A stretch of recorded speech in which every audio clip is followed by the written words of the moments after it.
चलो जी.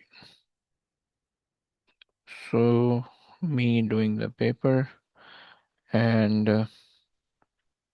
आ जाओ.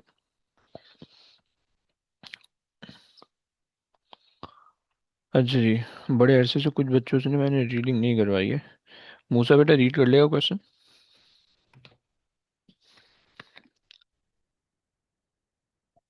With reference to velocity and acceleration, describe uniform circular motion.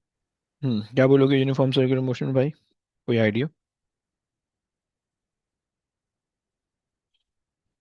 हम कह सकते हैं कि भाई a motion in which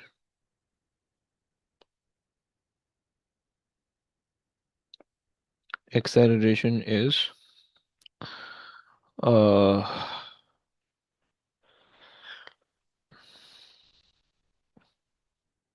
proportional to velocity नहीं कह सकते.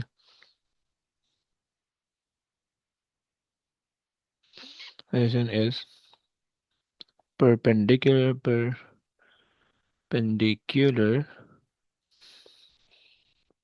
to the velocity. Okay. And acceleration is directed towards the center always. Okay. Towards the center. आगे चलो भाई.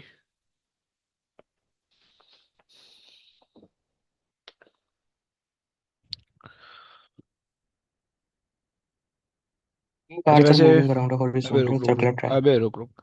उन्होंने पाँच बात दे रखे सही. आगे यहाँ से रीड कर लो.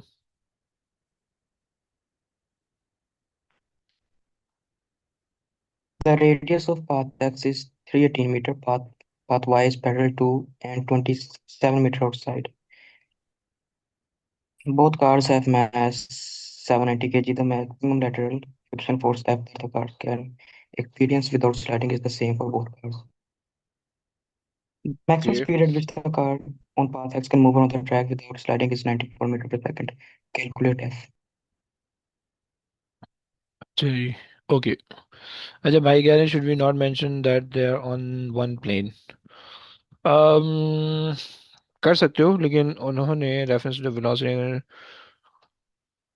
चलो कह सकते हो. अच्छा है कि they are on the single plane. यानी वेलोसिटी और acceleration both are on the single plane. सही. हम इसको यहाँ पे ऐड कर सकते हैं. Both are. मैंने कभी ऐसा डेफिनेशन में देखा नहीं है. Are on single plane. सही है. सो ये है. ऐसे मैंने डेफिनेशन में कभी देखा नहीं है. एडअप हुआ हुआ ना. खैर. चलो लेकिन यस अच्छा सेंस बन जाएगा. सही है. सो खैर तुमसे कह रहा है. अच्छा फॉर्मूला बता दो भाई. कौन सा फॉर्मूला यूज कर लोगे? स्ट्रेट तुमसे. F is equal to centripetal force equal to. अब यहाँ पे सेंट्रीपिटल यहाँ पे जो कि टर्निंग है. सही है. सो सेंट्रीपिटल फोर्स तुम्हारी कौन सी फोर्स आ रही होगी? जो फ्रिक्शन होगी वो तुम्हारी बेसिकली सेंट्रीपिटल बन रही होगी. राइट. सो और फ्रिक्शन को हमने ये कह दिया. अच्छा जी. और m v square over are.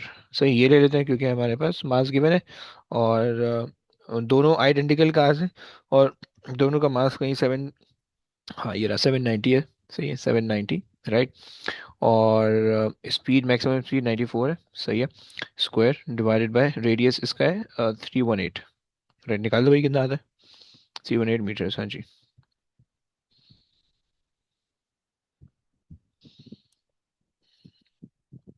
कितना आ रहा है भाई? एग्जैक्ट वैल्यू बताओ. और आंसर मुझे रटा हुआ है. 21951.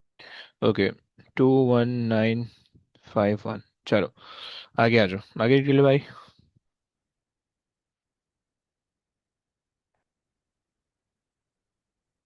Both cars move around the track. Each car has the maximum speed at which it can move without sliding. Complete table 1.1 by placing one tick in each row to indicate how the quantity is indicated for the car on path Y compared with the car on the path. Okay.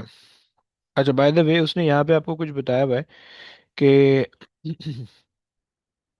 ये रहा, the maximum laterally or sideway friction F that the car experiences without sliding is the same for both car, right? इसका मतलब है कि दोनों की centripetal force क्या है, दोनों की सेंट्रीपिटल फोर्स सेम है, राइट? अगर तो दोनों की सेंट्रीपिटल फोर्स सेम है,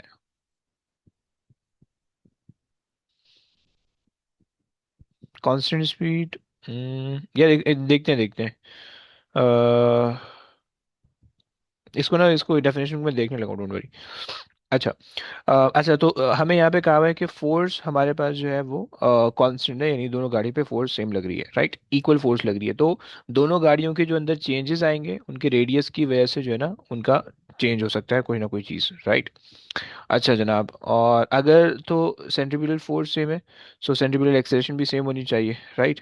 सो centripetal acceleration should be same, क्योंकि सेंट्रीपिटल फोर्स सेम है और सेंट्रीपिटल फोर्स यानी फ्रिक्शन सेम है, राइट? अच्छा जी, अगर सेंट्रीपिटल फोर्स सेम है, सेंट्रीपिटल एक्सेलरेशन सेम है, मैक्सिमम स्पीड अगर हमने काम करना है उसके लिए, दोनों गाड़ियों का मास आपको पता है, सही है, दोनों गाड़ियों की स्पीड आपको पता है, m v square over r, right? अच्छा, एफ और एफ कॉमन है, यानी एफ सेम है और एम सेम है, right? So basically r is proportional to v square, right? तो जिसका रेडियस बड़ा होगा उसको फिर तुम्हारे हिसाब से ज़्यादा स्पीड चाहिए होगी, सही है? तुम इस तरह से कह सकते हो, कह सकते हैं क्या, या मैक्सिमम स्पीड, नहीं मैक्सिमम स्पीड हमें निकालनी पड़ेगी, उसका रेडियस बड़ा है तो उसकी मैक्सिमम स्पीड ज़्यादा आ रही होगी, सही है? तो इसकी मैक्सिमम स्पीड ज़्यादा आ रही होगी, राइट? यानी वाई वाली की मैक्सिमम स्पीड ज़्यादा आएगी, सही है? क्योंकि उसका रेडियस बड़ा है। अच्छा जी, time taken for one lap on the track, okay. अच्छा जी, सो टाइम टेकन का क्या होगा? टाइम टेकन के लिए क्या रिलेशनशिप बना सकते हैं? V is equals to r, नहीं आर वार से नहीं बनाते, F is equals to m r omega square, और ओमेगा के अंदर अगर हम ले लें 2 पाई एन टी, सही है?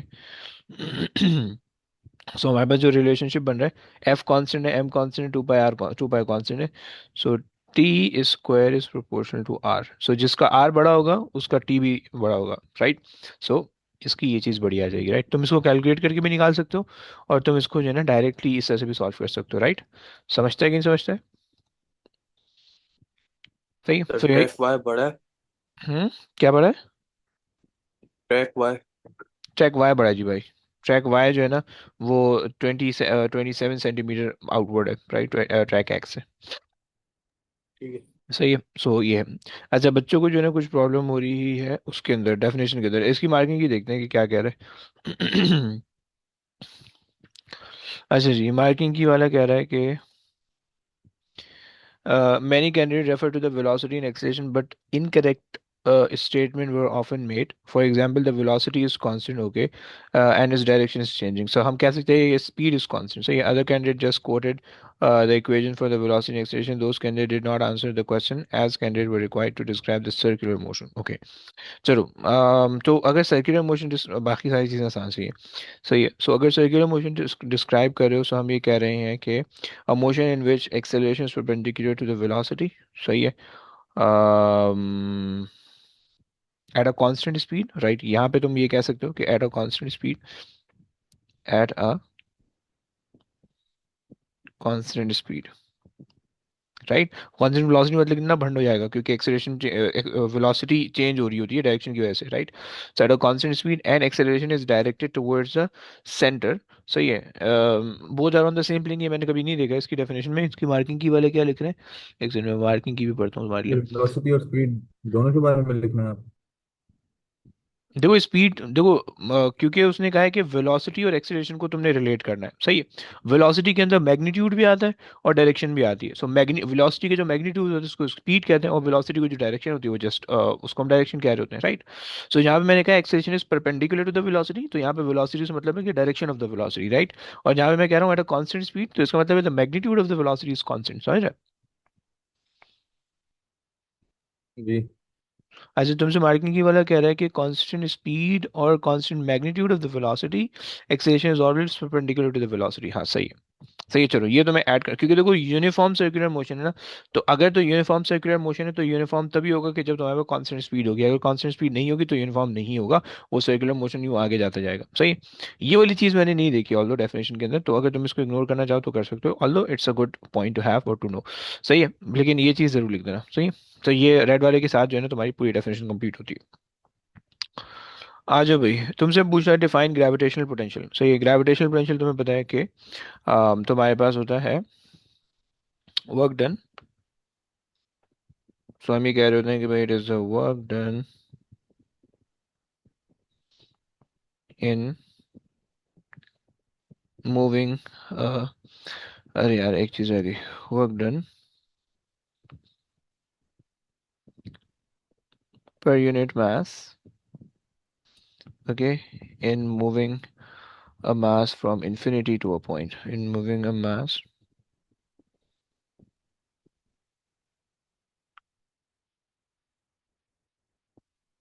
सर वैसे इस क्लास की टाइमिंग्स चेंज हो सकती हैं थोड़ी? अबे नहीं भाई, बिल्कुल फिक्स चल रहा हूँ मैं, सुबह से 12 बजे से बैठा हूँ, रात में 12 1 बजे तक फिक्स बैठा हूँ बिल्कुल, आगे पीछे हो जाएगा मसला हो जाएगा। क्योंकि वो सीएस के साथ जरा ना क्लैश आ रहा है। शुभ है, तो एक काम करो ना, फिर आज वाली क्लास आप सीएस वाली ले लो और जुम्मा से ज्वाइन कर लो ना, तो नया पेपर हो जाएगा, क्या कहते हैं? चलो सही है। सही, ऐसा कर लो। जुम्मा क्या क्लास भी है? यार दूसरे वालों की होती है, तुम्हें ज्वाइन करना है, किसी को ज्वाइन करना है, कर लिया करो, कोई मसला नहीं। जुम्मा हफ्ता भी पेपर होता है ना एक। 41 वाले कहाँ से डालूंगा, 42 वाले कहाँ से डालूंगा मैं, वो वहीं वहां से डल रहा होता है। जुम्मे को भी आप पास पेपर ही कराते हाँ सारे पास हुए हैं, हर जगह पास हुए, ईयरली पास हुए ही चले। जो तुम्हें होमवर्क देता हूँ वो वहाँ करवाता हूँ, जो वहाँ होमवर्क देता हूँ वो तुम्हें करवाता हूँ। ये, अगर तो तुम्हें लगता है कि तुम लाइक तुम्हें मसला हो रहा है सॉल्व करने में, तुम वहाँ आ जाओ, अगर सोच तुम्हें होमवर्क समझ में आ रहा है तो तुम वहाँ ना आओ। सही है, होमवर्क खुद ही कर लो बैठ के। सही है, ऐसी कहानी है। अच्छा जी, आओ भाई हमारा रीड कर लो जरा, बहुत दिनों बाद आ रहे हो तुम। हैं। The Earth E and Moon M can both be considered as isolated point passes at their center. The mass of the Earth is 5.98 exponent 24 kg and the mass of the Moon is 7.35 exponent 22 kg. The Earth and the Moon are separated by a distance of 3.84 exponent 8 meters. P is a point on the line joining the center of E and M, where the resultant gravitational field strength is zero. Point P is a distance x from the center of the Earth. Explain how it is possible for the gravitational field strength to be zero despite the presence of two large masses nearby. हम्म, क्या कहोगे भाई, अंग्रेजी समझ में आ रही है? अंग्रेजी क्या कह रहे उसने बोला इन दोनों के बीच में जो रिजल्टेंट ग्रेविटेशनल फील्ड स्ट्रेंथ है जीरो है। बताओ हैं? ये क्यों? जीरो होगी, ओके सही है, और क्यों होगी भाई? क्योंकि हम ये कह पता सकते नहीं। हैं कि भाई ग्रेविटेशनल फील्ड, इस ग्रेविटेशनल फील्ड के डायरेक्शन से आप इसको रिलेट कर दोगे। सही है, ग्रेविटेशनल फील्ड इनवर्ड होती है हमेशा। सही है, यहाँ से भी इनवर्ड है, यहाँ से भी इनवर्ड है, राइट। सो ये वाला प्लेनेट इस पॉइंट पी पे इधर को ग्रेविटेशनल फील्ड लगा रहा है, और मून जो है वो उधर को ग्रेविटेशनल फील्ड लगा रहा है, right. So gravitational field P पे ऑपोजिट डायरेक्शन में एक्ट कर रही है, राइट। तो जहाँ पे gravitational field strength equal in magnitude और ऑपोजिट इन डायरेक्शन हो जाएंगे, वहाँ पे रिजल्टेंट जीरो हो जाएगा। समझता है? सही हो गया। सो हम ये लिख दोबारा सकते हैं, समझा दे, पॉइंट समझ नहीं अभी आया। रुको रुको, अभी मैं लिखता हूँ उससे समझ में आ जाएगा इंशाल्लाह। सही, हम ये कहते हैं कि अ, सर ये तो समझ आ गया कि दोनों ऑपोजिट एंड इक्वल है, लेकिन कैसे है? अबे रुक तो बता रहा हूँ ना, 2 मिनट तो दे। फील्ड, फील्ड या फील्ड इज, ये ग्रेविटेशनल फील्ड कह दो, gravitational field is attractive in nature, पहली बात हो गई। सही। सो एट पी, ये at P the field due to moon and earth will be opposite, right. ये दूसरी बात हो गई, सही है। अच्छा, तीसरी बात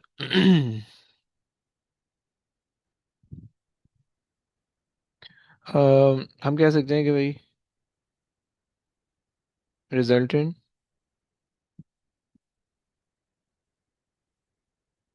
gravitational field will be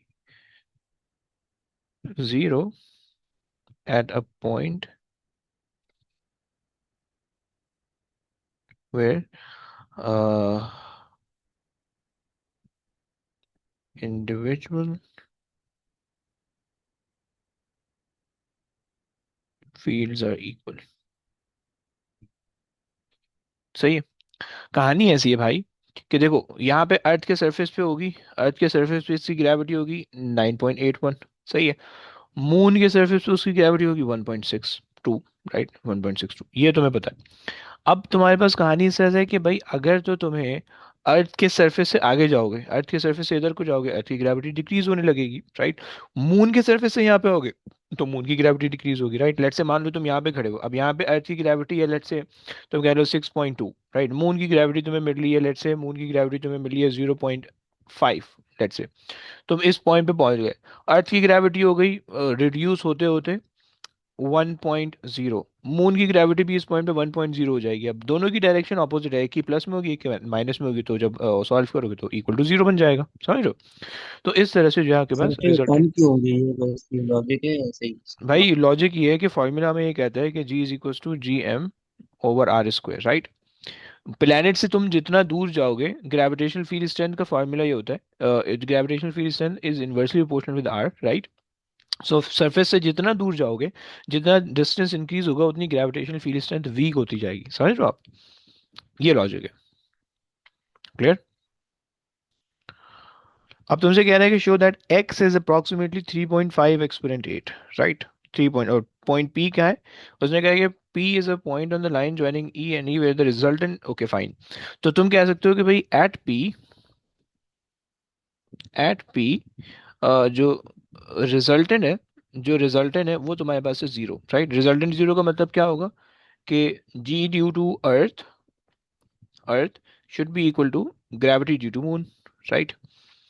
सही है, ये आ गई, सही है, तो फॉर्मूला लगा दो, सही है। G M over R square, अब यहाँ पे आर डायरेक्ट मत लिख देना, ये एक्स आ जाएगा, राइट। और ये हो जाएगा, sir ji double M over R कर सकते हैं? बच्चे वो फोर्स का फॉर्मूला है ना, हम फील्ड के लिए काम करें, सो जी एम एम तो फोर्स के लिए लिखते हो, राइट। फोर्स आप स्टूडेंट कह के सकते हो कि फोर्स इक्वल एंड ऑपोजिट है, वो भी कह सकते हो, फिर हम कैंसिल हो जाएगा, कोई मसला नहीं है। सही है, बोलो क्या बोलूँ मैं अभी। वो एक्स स्क्वायर होगा या खाली एक्स होगा? जी भाई, होगा होगा होगा, एक्स स्क्वायर होगा, और ये हो जाएगा डी माइनस एक्स का होल स्क्वायर, राइट। जी से जी कैंसिल कर दो, सही है। सो ये तुम्हारे पास आ गया mass of the moon, mass of the earth which is 6 दिया हुआ है, 5 दिया हुआ है, 5.98 है, और 7.35, ओके। सो 5.98 एक्सपोनेंट 24, सही है, और ये जो है 7.35 एक्सपोनेंट 22, राइट। अच्छा जी, एक्स हमें निकालना है, राइट, और डी हमारे पास है 3.85 था I think, exponent 8, right, minus X, right. और तुम इसको कर दो रूट, राइट, वहां से स्क्वायर खत्म हो जाएगा तो यहाँ पे रूट हो जाएगा, सही थ्री है। पॉइंट एट फोर कितना आ रहा है, वो 3.84 है। 3.84, ओके भाई,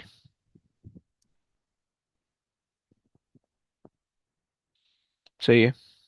ये कितना आता है, 9 के आसपास आता है जहाँ तक मुझे याद पड़ रहा है, nine point zero sir zero over something है। एक्स स्क्वायर था, nine over point x zero square था। 9.02 हो गया, ओवर स्क्वायर वो सारे यहाँ पे आ गया ना, रूट कर दिया ना, कॉमन लेके, स्क्वायर कॉमन लेके यहाँ पे कर दिया। चलो, ये आ गया। अब तुम कह रहे हो कि भाई तुम्हारे पास है यहाँ पे 9.02, सही है। 9, अबे भाई चेंज क्यों नहीं हो रहा, 9.02 is equals to X over 3.84 exponent 8 minus X, सही है, सॉल्व कर लो। सो ये हो जाएगा 9.02, सही है, इंटू 3.84 एक्सपोनेंट 8 सही है, -9x is equal to x। सही है, तो यहाँ पे 9x वहाँ जाएगा, 10x हो जाएगा। सो 9.02 into 3.84 exponent 8 divided by 10.02। Right, ये आ गया। सॉल्व कर दो भाई, कितना आता है? तो एक्सपोनेंट 7 बन जाएगा, बल्कि एक्सपोनेंट 7 नहीं बनेगा, वो 8 ही रहेगा। 8 आ रहा है? 3.5 जो सही है क्या? सर ये जो आपने शुरू में 2 पॉइंट लिखे हैं, जी रेस्ट पे 0 है, जी इक्वल वो ये रेस नहीं, तो रिजल्टेंट दिखाना है। था। अबे एक सेकंड, ये रिजल्टेंट है। हाँ हाँ, वो तो पता है। रिजल्टेंट, जी रिजल्टेंट नहीं। रिजल्टेंट, जी रिजल्टेंट जीरो है। सही, at point P, at P पे रिजल्टेंट जीरो है। समझ रहे हो? वो क्वेश्चन में उसने मेंशन किया हुआ ये है। लिखना जरूरी होता है। नहीं नहीं, समझाने के लिए लिख रहा हूँ ना। अगर अच्छा है तो लिख दो, अगर तुम्हें अंडरस्टैंडिंग किसी भी चीज़ की ना, तो उसको लिख के करोगे तो समझ में आएगा, मजा आएगा तुम्हें करने में। सही है। तो ये, हाँ, अगर वो बोल रहा होगा कि शो योर वर्किंग, फिर तुम्हें वहां पे बताना होगा। सही है। तुमसे क्या रहेगा, ग्रेविटेशनल पोटेंशियल निकाल दो पॉइंट पी पे। अच्छा जी, हमने बाय द वे ये शो कर दिया कि भाई x is approximately 3.5 exponent 8। Right, ये हमारे पास हो गया। और देखो, शो दैट वाला क्वेश्चन है, तो उसके अंदर तुम्हें हर चीज़ शो करनी होगी। ओके, जैसे कार्ड पीट रहे हो तो ये शो करोगे, किसी चीज़ को सब्जेक्ट बना रहे हो तो उस चीज़ को सब्जेक्ट बना के भी शो करोगे फिर। सही है। अच्छा जी, पोटेंशियल कैसे निकालोगे भाई? -GM/। सही है। अच्छा देखो, अब पोटेंशियल एट पी निकाल लो। तो पोटेंशियल स्केलर क्वांटिटी है, वेक्टर क्वांटिटी है? वेक्टर। स्केलर। स्केलर, वेक्टर कहाँ से है? एनर्जी से आती है ना। तो स्केलर है potential at P. Okay, so potential at P, अब सिर्फ डायरेक्ट नहीं निकालोगे। देखो, तुम्हें इसका भी पोटेंशियल एक्ट कर रहा होगा, इसका भी पोटेंशियल पी पे एक्ट कर रहा होगा, राइट? सो दोनों का पोटेंशियल तुमने एड अप करके निकालना है, समझ लो। सो जो पोटेंशियल एट पी होगा, सो यानी gravitational potential at P will be the summation of the potential at P due to Earth, okay, and plus the potential due to the moon, right? क्योंकि भाई potential वो है, सही है, potential scalar quantity है। और scalar quantity किसी भी पॉइंट पे जितने भी स्केलर हैं सबको ऐड करोगे तो ओवरऑल ये रिजल्टेंट तुम्हें मिलेगा, समझो। सो यहाँ पे तुमने लगा दिया माइनस, अगर तुम फॉर नाउ इग्नोर करना चाहो तुम इग्नोर कर दो। जी एम ओवर, ये आ जाएगा X plus G M over D minus X. Right, ये तुम्हारे पास आ गया। सही, अब इसको सॉल्व कर लो। मैं ये सारे स्टेप शो इसलिए कर रहा हूँ ताकि जो है ना, तुम्हें समझ में आता रहे कि कहानी क्या चल रही है पीछे, वरना ये डायरेक्ट डायरेक्ट भी हो सकता है। सही है। सो अच्छा जी, सो लेकिन ये वहाँ पे माइनस नहीं आएगा दोबारा? माइनस कहाँ पे? नहीं होना चाहिए। मतलब ये है ना नेगेटिव साइन, ये वाला नेगेटिव साइन कह रहे हो? जी। जी।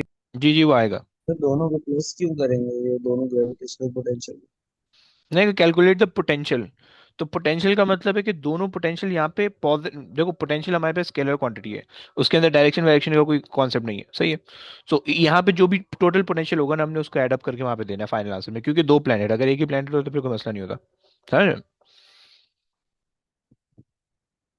सही हो गया। सो यहाँ पे आ गया आपके पास -6.67 एक्सपोनेंट -11। सही है, इंटू 5.98 एक्सपोनेंट 24।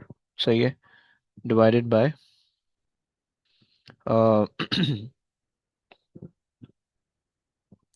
अच्छा जी, एक्स कितना था भाई? 3.5 एक्सपोनेंट 8। सही है। अच्छा जी, और तुम्हारे पास दूसरी वाली चीज़ आ जाएगी, माइनस, दोनों ऐड अप हो रहे होंगे। Okay, 6.67 exponent -11। सही है, इंटू 7.35 एक्सपोनेंट 22 डिवाइडेड बाय, अच्छा जी, 3.84 एक्सपोनेंट 8 माइनस 3.5 एक्सपोनेंट 8। राइट, निकाल दो भाई, कितना बनता है? Sir D total distance radians. B क्या है? डी टोटल डिस्टेंस है ना वहां से यहाँ हाँ, तक। जो टोटल सेपरेशन है मून के सेंटर से अर्थ के सेंटर तक। और एक्स पॉइंट पी तक है। एक्स पॉइंट पी, जी भाई। तो वन पोटेंशियल के पॉइंट टू एक्सपोनेंट सिक्स आ रहा 1.3 एक्सपोनेंट 6, 1.3 एक्सपोनेंट 6, ये आ जाएगा नेगेटिव है। नेगेटिव साइन के साथ। ओके, सही हो गया, समझ में आ गया।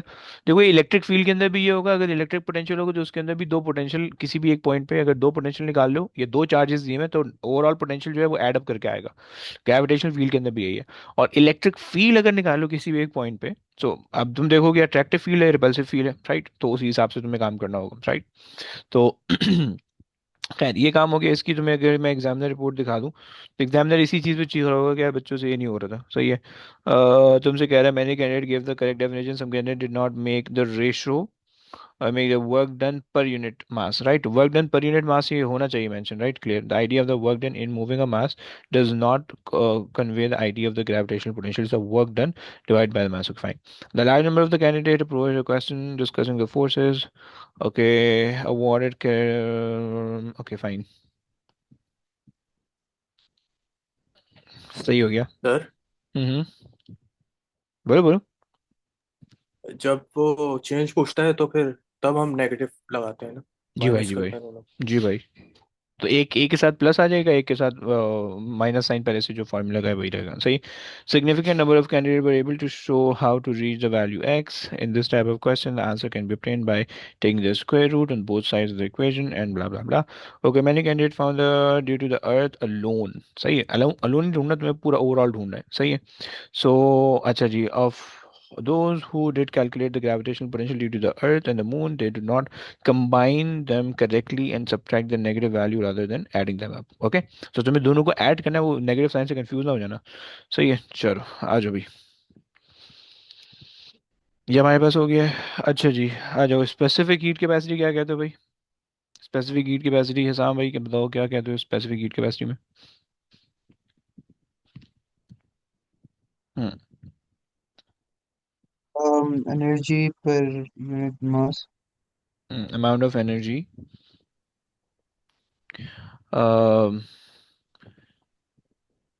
required to raise the Temperature by 1 degree. Temperature of 1 kg भी तो मेंशन करना है। 1 kg of substance by 1 degree, सही। 1 डिग्री केल्विन होगा या 1 डिग्री सेल्सियस होगा, कोई मसला नहीं, सही। अच्छा जी, तुमसे PV is equal to NKT बनेगा, ऐसे ही होगा।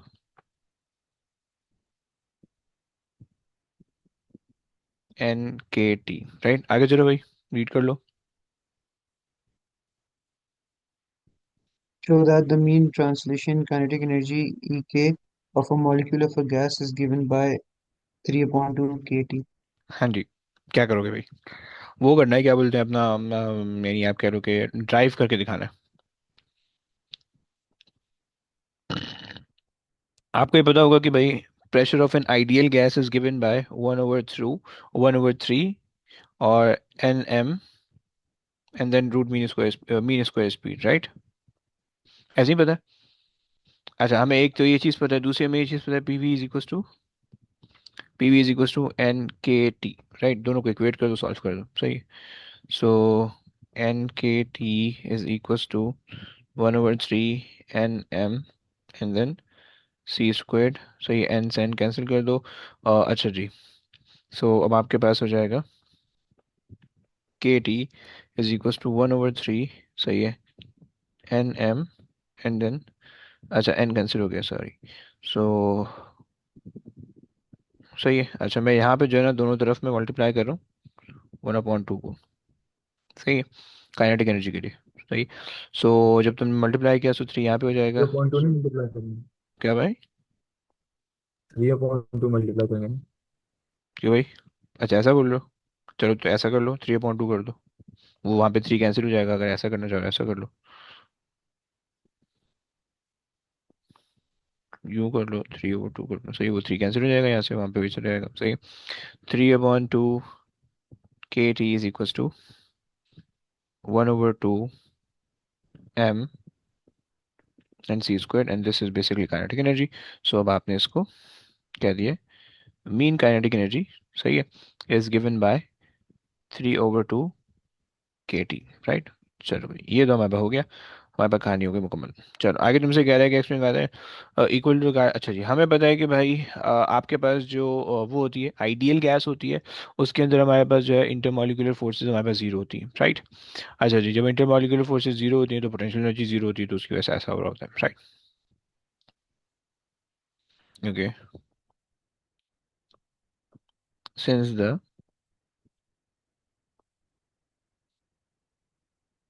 पोटेंशियल एनर्जी, या टोटल पोटेंशियल एनर्जी कह दो, सही है, total potential energy of molecules are zero. Okay, क्यों भाई? As the intermolecular forces, the force is negligible। सही है। सो अब क्या होगा कि भाई आप कह सकते हो कि भाई, so internal energy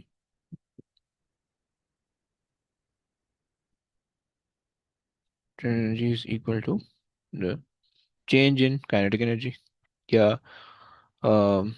total kinetic energy, kinetic energy, right.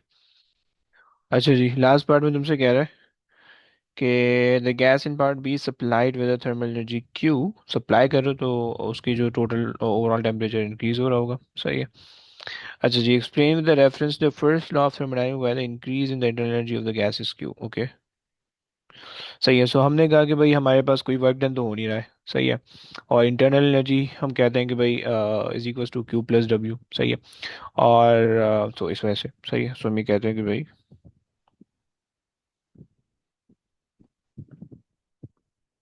Internal energy is equal to heat um, plus the summation of heat and the work done, right? Either is supplied or removed, right? Plus work done, right?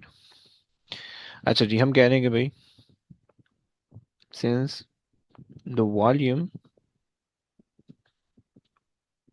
is not changing, since the volume is not changing, so हम ये कह सकते हैं, so no work done। एक बात हो गई।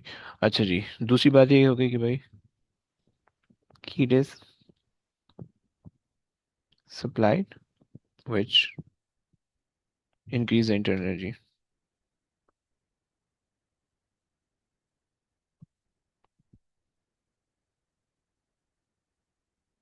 the internal energy. सही, ये हमारे पास कॉन्सेप्ट हो गया। अच्छा जी, use expression in B part वो to and the information to show the specific heat capacity is given by this। अच्छा जी, बी पार्ट टू क्या है? ये आ गया 3/2 kT, सही है। और काइनेटिक एनर्जी हम उससे रिलेट कर लेते हैं, सही है। So Q is equals to M C delta T, और kinetic energy is equals to 3/2 kT, right. हमें पता है कि भाई हमारे पास जो है, जो काइनेटिक एनर्जी होती है वो डायरेक्टली प्रोपोर्शनल होती है टेम्परेचर से, सही है, ये हीट सप्लाई से, सही है। सो अगर हम इसको इक्वेट कर लें, एम सी डेल्टा टी, सी के पार्ट में क्या है, सही है, ओके। ये दोनों थ्री, इक्वल होंगे ना? हाँ जी। और change in temperature, change in temperature आप यहाँ से कैंसिल कर सकते हो, सही। इसको फिर या तो इसको भी चेंज में लिखो, या फिर इसको चेंज में ना लिखो, सही है। और ये आपके पास आ गया 3/2, हा हा हा, मास वाच रहेगा, और के यहीं पे रह जाएगा, यार सही, ये के दोनों और इक्वल कैसे है? सी। हम्म भाई देखो ना, हमने कहा, देखो इसने कहा कि यूज एक्सप्रेशन पार्ट बी के अंदर हमने निकाली थी कि kinetic energy, right, kinetic energy of a molecule of a gas, right, और यहाँ पे हमने निकाला था the gas in B is supplied with thermal energy Q, right. अब जो हीट होती है, थर्मल एनर्जी होती है, वो डायरेक्टली रिलेटेड होती है काइनेटिक एनर्जी से, राइट, सही हो गया। हीट या जो थर्मल एनर्जी होती है वो डायरेक्टली रिलेटेड होती है काइनेटिक एनर्जी से, राइट। सो आपने जो है, जो हीट का नॉर्मल फॉर्मूला है हीट सप्लाई का, वो आपके पास है Q equals to M C delta T, right. तो हमने उसी चीज़ को यूज़ कर लिया यहाँ पे, समझ रहे हैं आप। और बेहतर ये कि यहाँ पे चेंज इन टेम्परेचर है, तो यहाँ पे हम चेंज इन टेम्परेचर इसको ले लेते हैं, राइट, क्योंकि ये चेंज इन टेम्परेचर की हम बात कर सकते हैं इसमें, सही, समझ रहे हो ये नहीं समझ रहे हो? अच्छा जी, तुमसे कह रहे हैं कि the container in B now replace with one that does not have a fix volume, सही है, वॉल्यूम में अंदर तुमने छेड़खानी कर दी है। Instead the gas is able to expand so the pressure of the gas remain constant and the thermal energy is supplied, okay. Pressure constant है, वॉल्यूम इंक्रीज हो रहा है, सही है।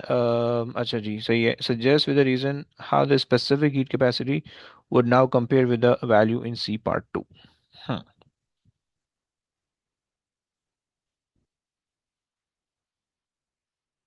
ओके भैया। अगर तो सी पार्ट टू क्या था, सी पार्ट वन होना चाहिए। अरे पार्ट टू कह रहे हैं, यानी ये वाली चीज़ कह रहे हैं। और ये जो है सी के अपॉन एम होना चाहिए ना, यहाँ पे एम आना चाहिए। एक सेकेंड, ये थोड़ा सा ना गलत हो रहा है, सही है। हम्म।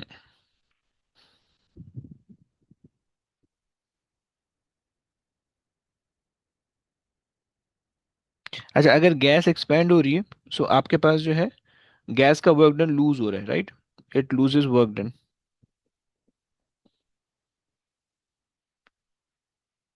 वर्क डन, राइट, एक बात तो हमें पता चल गई, सही, गैस लूजेज वर्क डन, क्यों, क्योंकि गैस एक्सपैंड हो रही है, राइट।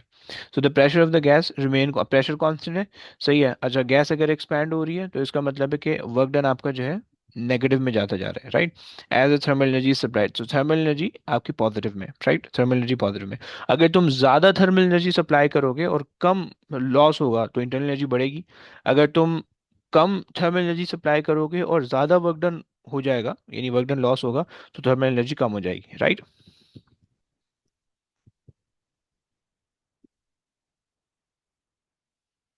अच्छा जी। मतलब हम्म।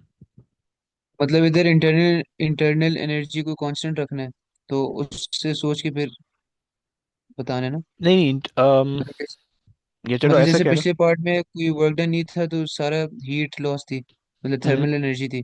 इसमें वर्क डन माइनस हो रहा है तो हमें ज्यादा थर्मल एनर्जी चाहिए वो कांस्टेंट रखने के लिए, इंटरनल एनर्जी को। मतलब अगर सेम इंटरनल एनर्जी का तुमने चेंज लाना है, सही है, सेम इंटरनल एनर्जी का चेंज लाना है, so you required greater heat supply, ऐसा कह रहे हो। जी जी जी। सो ग्रेटर हीट सप्लाई की वजह से लार्ज या लार्ज स्पेसिफिक हीट कैपेसिटी तुम कह सकते हो, सही है। सो अगर हम ये कह दें कि भाई ये सी के पार्ट टू में जो है, अच्छा सी के पार्ट वन से वो रिलेटेड है, ओके। सो हम ये कह सकते हैं कि for the same internal energy, सही है, for the same internal energy हम ये कह सकते हैं कि भाई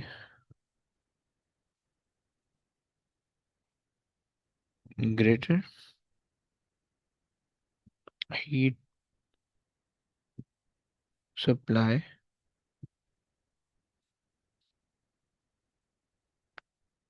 required, right, um, as the gas is expanding, okay, and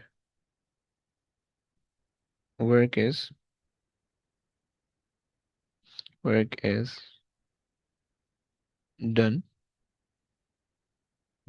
against the atmosphere, जिसकी वजह से वो कम हो रहा है,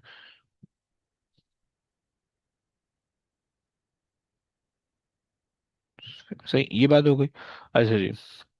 अच्छा, जब वर्क अगेन, अच्छा, सो This can be achieved by having larger specific heat capacity.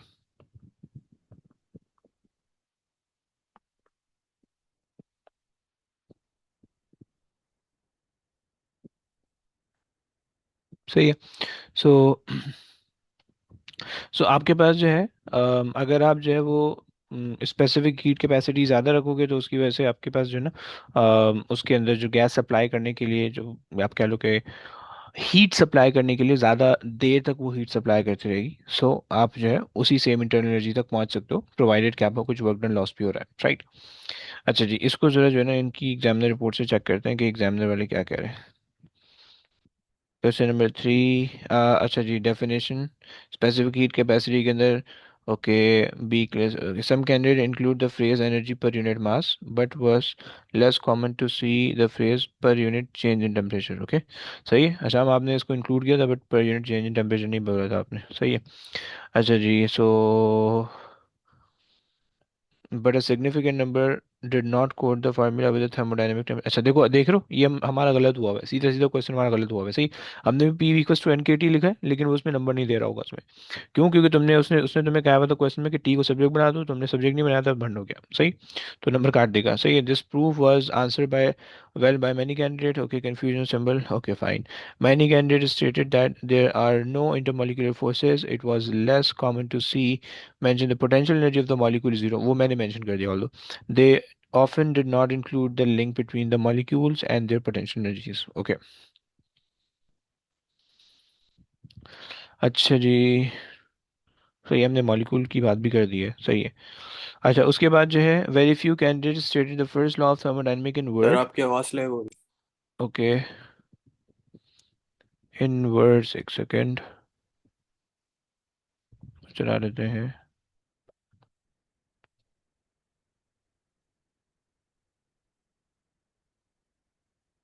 And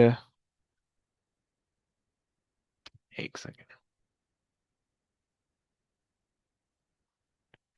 यार, दिखा दो ना यार, दिखाई नहीं रहा ये बदबख्त. अभी सही चल रही है? सही आ रही है बस. है। जी ये अब अब सही. सही आ रही चलो खैर है. अच्छा. तुमसे ये कह रहा है कि first law of thermodynamics in word. Okay, although the simple equation was often given. Okay, some candidate refer to just internal energy rather than the increase in the internal energy. Many candidates knew that no work was done by the gas or on the gas, but few candidates gave the reason clearly. सही. क्योंकि expansion नहीं हुई है या compression नहीं हुआ है. सही. सही है. अच्छा जी. Work done by the gas consider negative इससे होता है क्योंकि वो गैस जो है अपना वर्क डन यूज़ कर रही होती है, यूटिलाइज कर रही होती है खुद एक्सपैंड होने में. सही है. तो ओवरऑल जो सिस्टम होता है उस गैस का, जो गैस पूरी होती है, तो उसमें से वर्क डन बाहर निकल के जा रहा होता है. सर हम्म. बोलो. सी इसलिए हायर है क्योंकि हम थर्मल एनर्जी सप्लाई कर रहे हैं. जी. ठीक है. अच्छा, ये तुम्हारे पास. अच्छा, आगे भी देख लो सेकंड वाला. Many candidate did not answer this question that was asked here. Okay, they show how to reach an expression for the specific heat capacity for a single gas atom or a molecule rather than the specific heat capacity of the gas. To answer the question, candidate need to include n to represent the number of the gas molecule in both the kinetic energy formula and the mass heat capacity formula. Okay, fine. अब लंबी करवा रहे हैं ये देखो. वो फिर खामखा के नंबर काटेगा ही. इसमें नंबर नहीं दे गई हमें भी. So a significant number of candidates thought that the specific heat capacity of the gas would not change as it is a material constant. This is not true for the gases where the volume can change. Okay. सही है जनाब. In this situation, the gas does a work and so more thermal energy is required for the same temperature rise and hence the specific heat capacity increases. Right? सही हो गया. तो अगर तुम्हें same temperature rise चाहिए, सो तुम्हें ज़्यादा specific heat capacity रखनी होगी. सही है. अच्छा जी, एक सेकंड, ये तो सही लिखा है. अच्छा, यहाँ पे जो है ना वो तुम्हें बोल रहा है कि भाई include an as well. Right. यहाँ पे भी एन इंक्लूड करो और यहाँ पे भी एन इंक्लूड करो, फिर वो एन आगे जाके कैंसिल करो. सही है. तुमसे ये बदतमीजी कर रहा है, सही है कि यहाँ पे भी आपको एन इंक्लूड करना है, और यहाँ पे जैसे यहाँ पे एन इंक्लूड होता है, सो यहाँ पे भी आपने एन इंक्लूड करना है, सही है। सो एक तो वो ये चीज़ आपसे बोल रहा है कि इस चीज़ को इंक्लूड करो, और for the same internal energy, for the same rise, यहाँ पे लिख दो for the same rise in internal energy, या फिर तो इंक्रीज इन मतलब द। अगर मार्किंग स्कीम में वर्किंग नहीं दी हुई तो फिर मतलब ये आप मार्क क्यों काट रहे कौन सा? वो फिजिक्स सही नहीं है ना, करेक्ट फिजिक्स नहीं लग रही ना। वो बोल रहा है ना, use expression B to show that the specific heat capacity of the gas, सही है। अब ये तो स्पेसिफिक हीट कैपेसिटी गैस की जो नहीं है, तो एक मॉलिक्यूल की है, समझ रहे हो? तो ये मसला हैं? है। तो जी। कभी कभार ऐसा होता है कि वो मार्किंग की एग्जैक्ट समझ में आती है एग्जामिनर रिपोर्ट से, वो वहाँ पे करेक्ट फिजिक्स लिख रखी होती है, सही। अच्छा, और यहाँ पे भी एक चीज़ मुझे गौर रख दीजिए, इंटरनल, यहाँ पे जब आप लिख रहे हो कि इंटरनल एनर्जी, तो यहाँ पे आपको लिखना होगा राइज या gain in internal energy, right. So change आपको मेंशन करना होगा, सही। सिर्फ इंटरनल एनर्जी लिखोगे तो उसका भी नंबर कट जाएगा, सही है। So change in internal energy या राइज इन इंटरनल एनर्जी, सही है। और इसका नंबर काट रहा है वो खामा खाई में, आप इसको लिखोगे T is equal to P V over N K, right. ये आपके पास जो है ना, कुछ चीज़ें हैं जो कि आपकी कहानी में आ गई, सही है। चलो, अच्छा जी, अब जो है ना, अच्छा जी, तुमसे कह रहा है कि trolley on a track is attached by the spring, okay. Block आपको कह दिया एक्स एंड वाई, सही है जनाब। Container small hole through which air is blow through towards, okay. This results in the trolley resting on the cushion of the air rather than being directed contact with the air, सही है। तो इससे आपके पास जो है ना, reaction force कम हो जाएगी, सही है, और फ्रिक्शन कम हो जाएगी बेसिकली, सही है। सो इक्विलिब्रियम पोजीशन आपको दे दी है, फिर उसके बाद जो है oscillate initially with simple harmonic motion, सही है। सो इनिशियल एम्पलीट्यूड आपको दिख रहा है 25 और 15 के बीच में, तो भाई ये 25 मत नाप देना, सही है, आगे तुमसे एम्पलीट्यूड मांग रहे हैं। सो 5 सेंटीमीटर तुम्हें एम्पलीट्यूड दिख रहा है, राइट, क्योंकि मैक्सिमम और मिनिमम के बीच में जो डिफरेंस होता है दैट इज योर एम्पलीट्यूड, उसका डिवाइड बाई 2 करोगे, so that is your amplitude, right. So that is 5.0 centimetre, right, सही हो गया। सो वो मत लिख देना, यानी 15 माइनस या 25 -15 डिवाइडेड बाई 2 करोगे, सो तुम्हारे पास ये आ जाएगा, right. Determine the angular frequency omega, सही है जनाब। सो टाइम हमें गिवन है, टाइम यहाँ से उठा लेते हैं, कहीं से तुम्हें एग्जैक्ट टाइम पता चल रहा है। ये 4 सेकेंड आ रहे हैं मेरे पास, right. So omega is equals to 2 pi over 4 second, right. पहले लेकिन फॉर्मूला लिखोगे, फिर उसके बाद ही करना, सही है, सही है। सो हमने कहा कि 2 pi over 4 second, so that is 1.5, 1.6, okay. So इसको तुम थोड़ा सा नीचे कर लो, और omega is equals to 2 pi over t, right? Then the maximum speed v, so v is equals to x not omega, आपको पता है, राइट। एंड x आपके पास था 5 सेंटीमीटर के अंदर, सही है। ओमेगा आपके पास है 1.6, वो बोले कन्वर्ट मत करो, सो आंसर इंटू 5 कर देते हैं, 7.8 बन जाएगा, सही है। सो ये तुम्हारे पास आ रहा है 7.8 करके, ओके। 7.853 7.9 कर लेते हैं, सही। अच्छा जी, then तुमसे कह रहा है कि apart from the quantity A describe in A describe what may be reduce about the motion of the trolley, no calculation required, सही है। अ, सही है। आपके पास जो एम्पलीट्यूड, तो आप कह रहे हो कि भाई कम हो रही है, सही है। और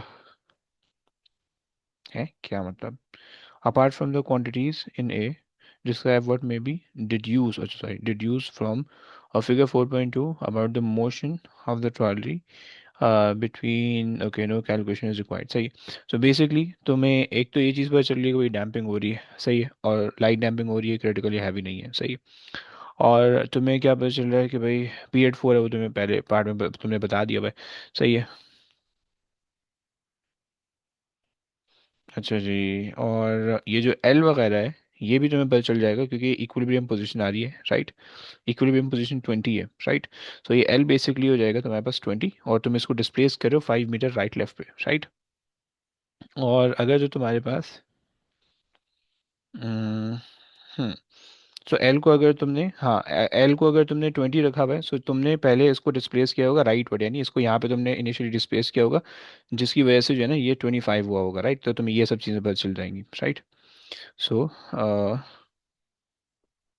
the L is 20 centimeter, right? The trolley is displaced to the right at the beginning of beginning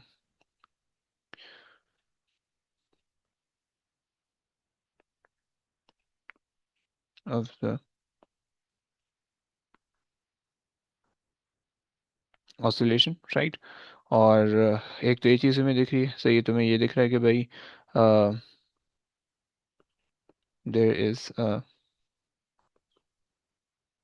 light damping,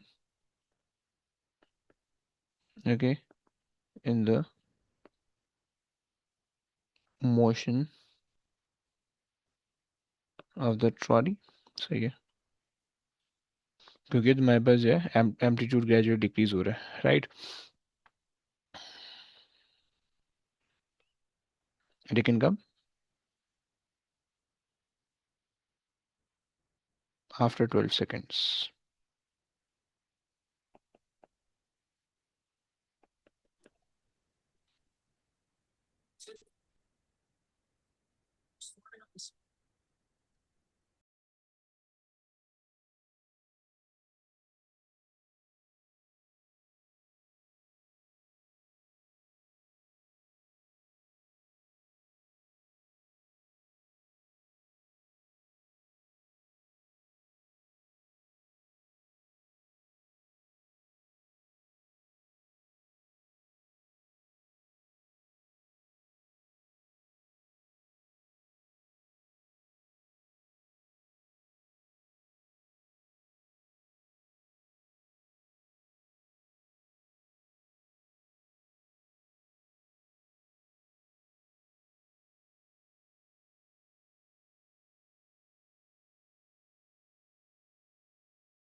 अच्छा माजूद यार, गलत हो गया। अच्छा खैर, मैंने तो ये बता दिया, सही है। अच्छा, इन्होंने आपको यहाँ पे सेकंड वाले पार्ट सी के अंदर इन्होंने आपको लेंथ दे रखी है, सही, और आपको इन्होंने वेलोसिटी का वो दिया हुआ है। इससे पहले याद करूँ कि तुम्हारे पास एक आलू अंडे के शेप का एक ग्राफ बनता था, कि जिसके अंदर जो है कि जो इस तरह से होता था, सही है। लेकिन उसके अंदर वेलोसिटी का जो वो होता था सेंटर के अंदर होता था, यहाँ पे ऐसा नहीं है। लेकिन यहाँ पे तुम खुद अपने हिसाब से बना सकते हो, क्योंकि तुम्हें पता है कि 20 से तुम आगे पीछे जा रहे हो, राइट। 20 से तुम 15 और 25 से जा रहे हो, राइट। सो 20 से तुम 15 और मैक्सिमम वेलोसिटी तुम्हारे पास भी है, सो ये 7.9, राइट। सो 5, 6, 7, सॉरी गलत हो गया, 6, 7, एंड देन ये 8 हो जाएगा, ये 9 हो जाएगा, 10, हाँ सही। तो 7.9 है, दैट मीन्स 8 के आसपास यहाँ पे कहीं पे आ रहा होगा, राइट। सो 20 तुम्हारे पास जब वेलोसिटी जीरो होगी, जब डिस्प्लेसमेंट जीरो होगी, यानी 20 पे होगा तो मैक्सिमम होगा, सही है। और जब 25 पे होगा तो जीरो होगा, सही है। जब 15 पे होगा तो भी जीरो होगा, राइट। एंड फिर उसके बाद दोबारा से 7 यहाँ पे आ जाएगा, सही है। 5, 5, 6, 7 और 8 ये तकरीबन इधर आ रहा होगा, सही। और तुम जो है वो इसको, यस, ऐसे तुम्हारे पास ये बन जाएगा, ओके। एंड इसको अगर हम पकड़ के खींच तान के यहाँ पे बराबर कर दें तो ये आ जाएगा, राइट। थोड़ा सा टेढ़ा अंडा बन रहा है, बट खैर है, काम चल जाएगा, ओके। चलो ये हो गया। अच्छा जी, ये सिलेबस का पार्ट नहीं है। एंड अच्छा, ये वाला कैपेसिटर का क्वेश्चन बड़ा मजे का क्वेश्चन था, सही है। सो तुमसे कह रहा है कि a capacitor consists of two parallel metal plates separated by the air at a variable distance x apart as shown in the figure 6.1. The capacitor C is inversely proportional to x, okay। अच्छा जी, ये आ गया आपके पास, सही है। Okay, the capacitor is charged by the supply, so there is a potential difference V between the plates. Okay, state the expression in terms of CV and the charge Q on one plate of the capacitor. Okay, the energy is stored. Okay, fine.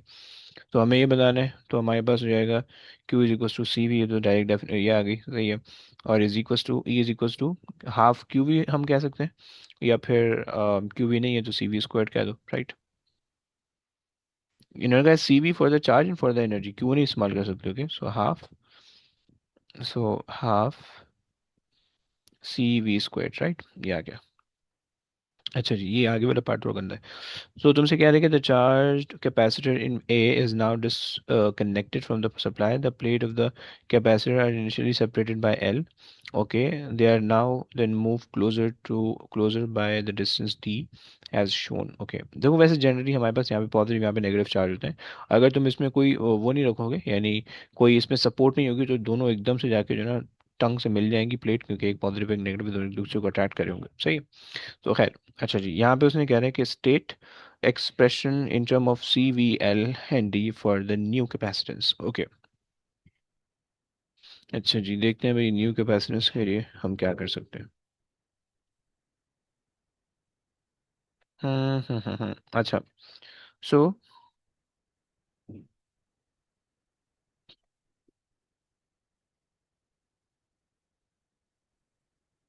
हमारे पास क्या कोई relation बन रहा है इसके साथ, x के साथ है।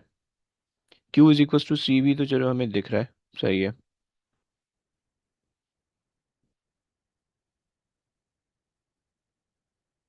वी को हम कैसे, एल को हम किस तरह से रिलेट कर सकते हैं। सही है, सी न्यू जो है वो, और सी ओल्ड को हम अगर, सी ओल्ड जो है यानी पुराना वाला है, Q is equal to C V, सही है। और V is basically related with L, या X is related with L, सही है। सो हम ये कह सकते हैं कि जब हमारे पास लेंथ L थी, सही है, सो हमारे पास पोटेंशियल डिफरेंस था X, V था, पोटेंशियल डिफरेंस V था, सही है। और अच्छा, द कैपेसिटेंस C इज, अच्छा इन्होंने वैसे बता रखा है, हमने ये पढ़ा ही नहीं लो। सो दस capacitance C is inversely proportional with X। Okay, चलो वो बता दिया, तो उससे फिर कर लेते हैं जो। So C is inversely proportional to X, ये मैं बता रखा है नहीं। C1 x1 is equal to C2 x2, हम ये कह सकते हैं, राइट। C1 हमारे पास C की फॉर्म में, सही है, और जब x1 हमारे पास L था, सही है। C न्यू हमें निकालना है, सही है, जब उसके बीच का डिस्टेंस हमें चाहिए, राइट, ये वाला डिस्टेंस चाहिए, राइट, उन्होंने पीछे वाला डिस्टेंस दिया हुआ है, होशियारी की हुई है हमारे साथ, राइट। सो ये तुम कर दोगे L माइनस टी, राइट। सो बना लो, सब्जेक्ट बना लो। सो ये आपके पास जाएगा CL over L minus T, right, ये आपके पास हो गया न्यू कैपेसिटेंस। ओके, अच्छा जी, उसके बाद तुमसे कह रहा है कि the new charge on one of the plate, so Q is equal to C V, अगर लगाएं C V, so new capacitance ले लो, सही है। और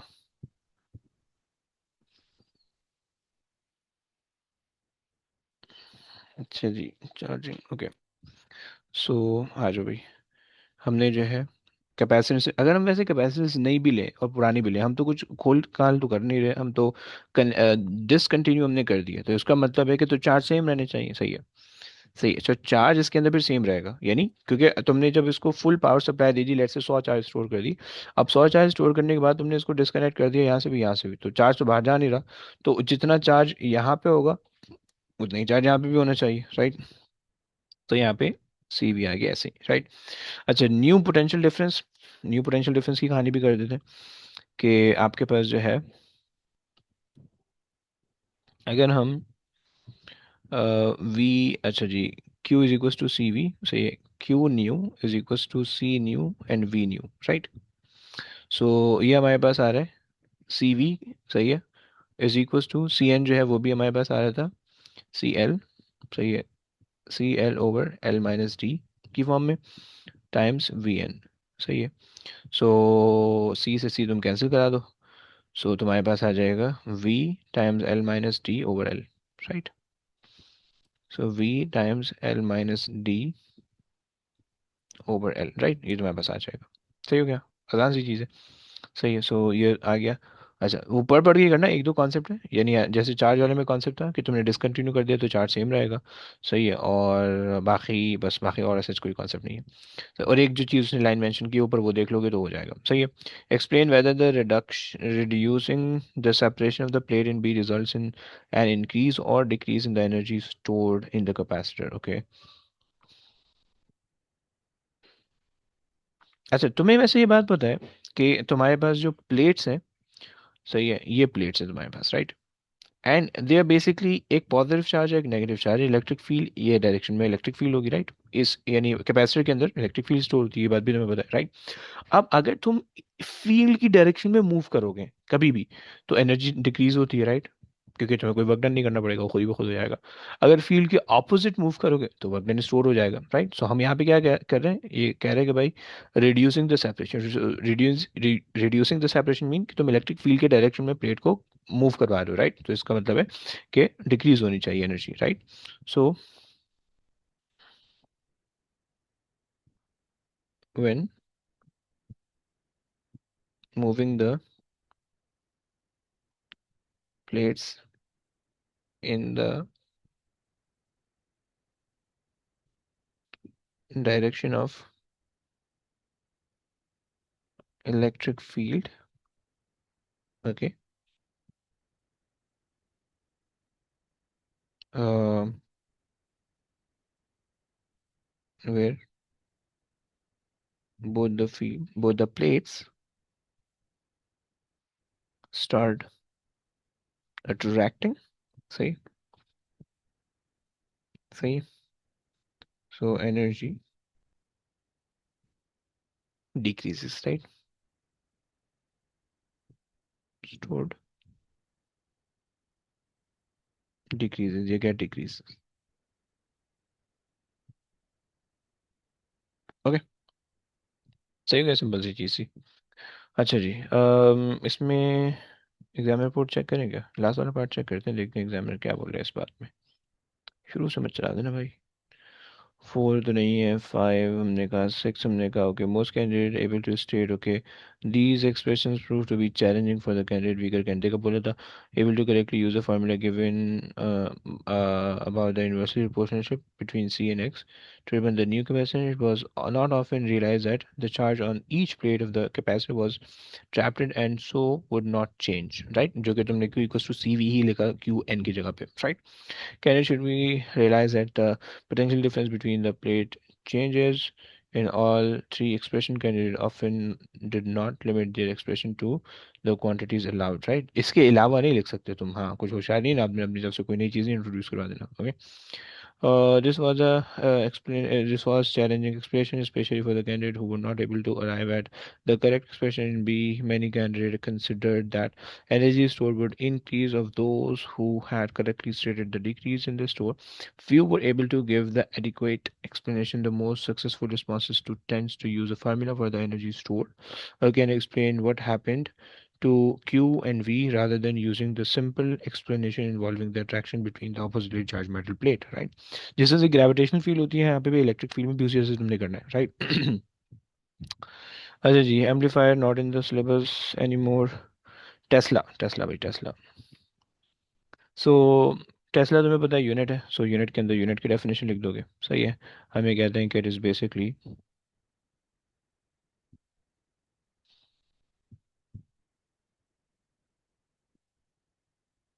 अच्छा जी, या चलो हम इसको डायरेक्ट जो है ना, Newtons per unit ampere, ampere per unit length, सही है। अच्छा एक second, Newton per unit ampere per unit metre, not length, क्योंकि लेंथ को यूनिट में हमने देना है, per unit metre. Okay, when when the wire, when current carrying conductor, when current carrying conductor is placed in is placed perpendicular in uniform magnetic field of flux density, right? सही हो गया, चलो ये आ गया। तो यहाँ पे उसने कहा कि stiff metal wire used to form a rectangular frame measure this and this, okay. The frame is open at the top and suspended from the sensitive Newton meter. Fine. अच्छा जनाब, और इसके अंदर तुमने करंट घुमा दिया है, सही है जनाब। The opening of the frame are connected to the power supply so that there is a current of 5 ampere, okay, slowly lowered into the uniform magnetic field. So uniform magnetic field of a flux density B. The magnetic field are also horizontal at an angle, okay। यानी इसका मतलब है कि magnetic field यहाँ से इस direction में, अगर तुम इसको देख लो ना, सो ये इस तरह से मैग्नेटिक फील्ड तुम्हारे पास आ रही है, सही है। इस केस के इस तरह से आ रही है तुम्हारे पास, सही हो गया। सो ये तुम्हारे पास आ रही है, अच्छा जनाब। 50 डिग्री, अच्छा, from view from the above, right. So okay भैया, okay. So okay okay okay.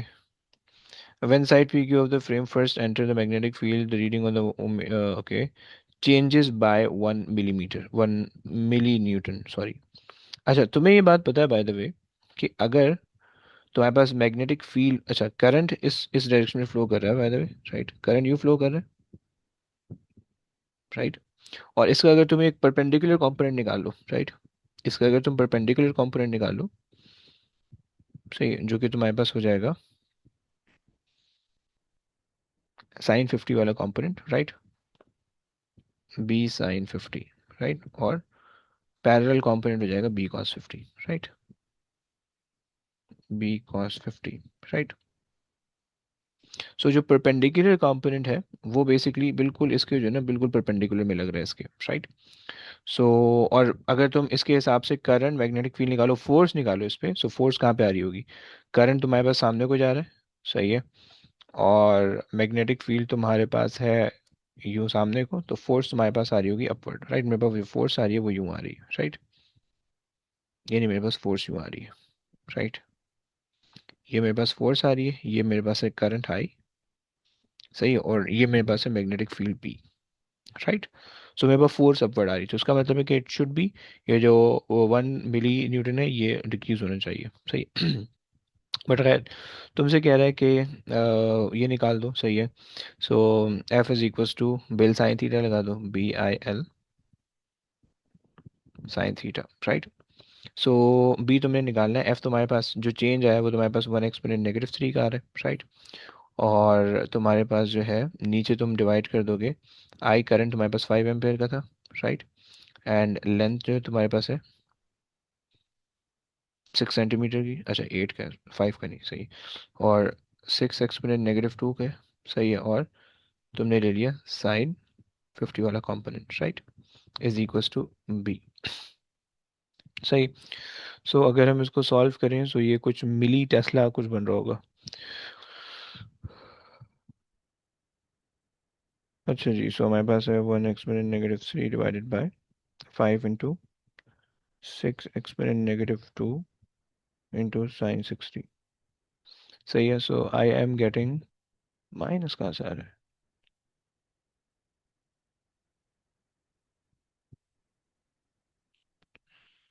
0.01, 1 second, क्यों अजीब सा लग रहा है मुझे। 1 एक्सपोनेंट -3 और 5 into,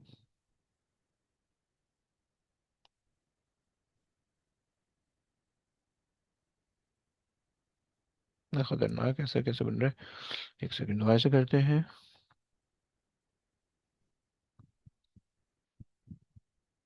5 into 0.06 into sine 50,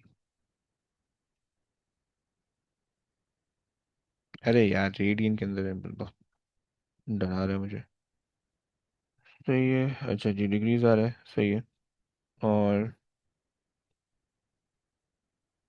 1 exponent -3 divided by answer, सही है। So मेरे पास आ रहा है 4.35, 4.4 टेस्ला, 4.35 और एक्सपोनेंट -3, सही है। तो हम ले लेते हैं 4.4, मिली टेस्ला है तो बस 4.4 ले लो, सही।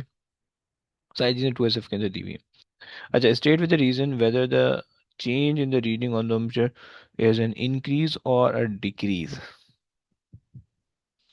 सो मैंने तुम्हें बताया था कि जो तुम्हारे पास जो फोर्स आ रही है वो अपवर्ड आ रही है, राइट, सही है। और जो वो रीड कर रहा होता है वो डाउनवर्ड वाली रीडिंग रीड कर रहा होता है, नहीं, ये वेट रीड कर रहा होगा नीचे वाली फोर्स को, राइट। जब इस पे ऊपर वाली फोर्स करेगी तो ये ओवरऑल थोड़ी सी डिक्रीज हो जाएगा, राइट। सही हो गया। सो हम ये कह सकते हैं कि भाई using Fleming's left hand rule the force on the क्या चीज़ है, the force on the wire is upward, upward, okay. या फ्रेम कह दो, वायर को फ्रेम कह दो। So the reading should decrease. चलो ये हो गया। नाउ तुमसे कह रहे हैं the frame is lower further so that the vertical side start to enter the magnetic field, state effect what happened to the frame, okay. अच्छा अब देखो, um,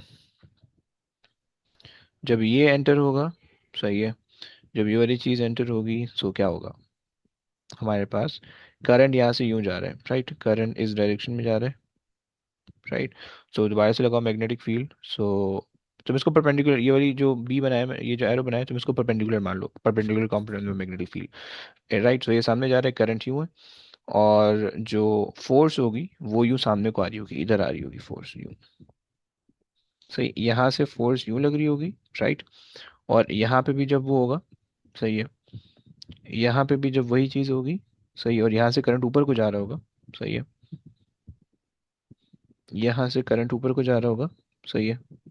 सो यहाँ पे फिर फोर्स उधर लग रही होगी, राइट, फोर्स यूं लग रही होगी उधर उस डायरेक्शन में, right.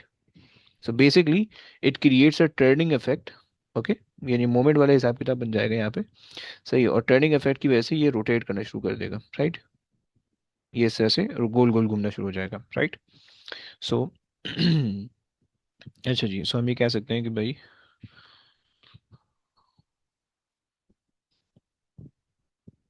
The component of the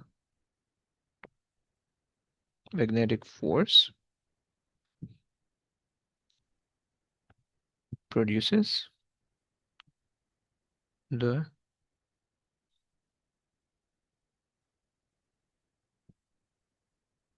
moment and the frame rotate anti-clockwise, right,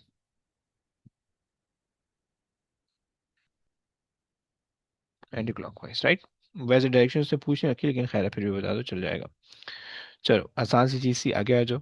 so state by the reference to the power dissipated in the resistor what is meant by the root mean RMS value. बहुत दफा तुम्हें आसान सी चीजें पता होनी चाहिए, right. सो हम ये कहते हैं कि RMS value is the voltage value of AC, right। uh, ये तुम यहाँ पे कांस्टेंट भी ऐड कर दो, RMS value is a constant, क्योंकि 70% वो कांस्टेंट कांस्टेंट 70% वाली वैल्यू होती है, सही। RMS value is the is the constant voltage value of AC या in AC that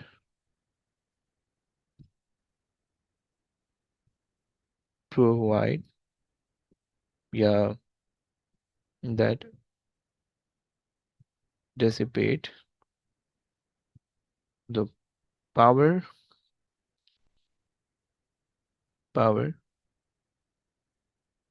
at the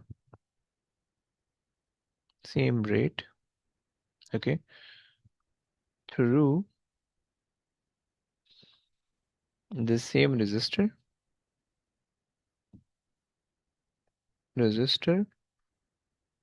as dissipated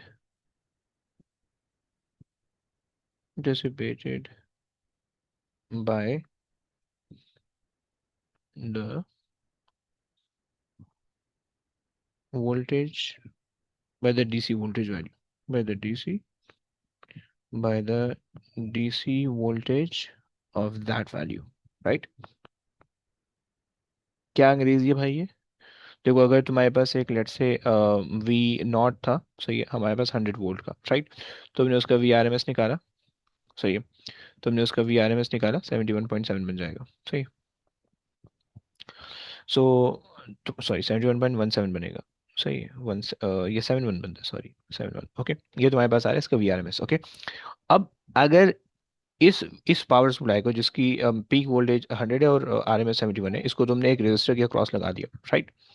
तो जितनी भी पावर जनरेट होगी ना, या जितनी भी पावर उस रेजिस्टर के थ्रू निकलेगी, सही है, उतनी ही पावर ऐसे भी निकल सकती है कि अगर तुम एक डीसी पावर सप्लाई लो जिसकी वोल्टेज वैल्यू 71.71 हो, तो दोनों इक्वल अमाउंट में पावर डिसिपेट करेंगे, ये अंग्रेजी का मतलब है, राइट? सही हो गया। अच्छा जी, तुमसे कह रहा है कि भाई हाई हाई गंदी बातें कर रहा है। सो तुमसे ये कह रहा है कि भाई a coil is rotated freely on the frictionless bearing at a constant speed in a uniform magnetic field. This rotation cause in the induce alternating. Okay fine, सही, वो ईएमएफ इंड्यूस हो जाएगी, सही है जनाब। और क्या होगा भाई? across the open terminal, okay, so the induced EMF has RMS value of 12 volt and the frequency, okay, RMS value दे रखी है, okay, and the frequency of 50 hertz, right?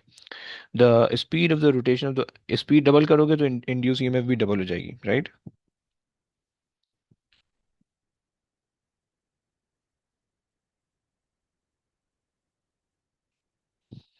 अच्छा जी, तुमसे क्या कह रहे हैं?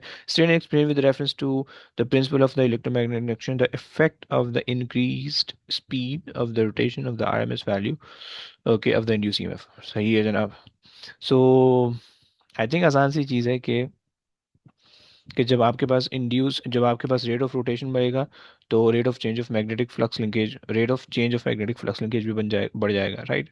सो और बढ़ जाएगा या डबल, क्या तो डबल हो जाएगा, क्योंकि आपके पास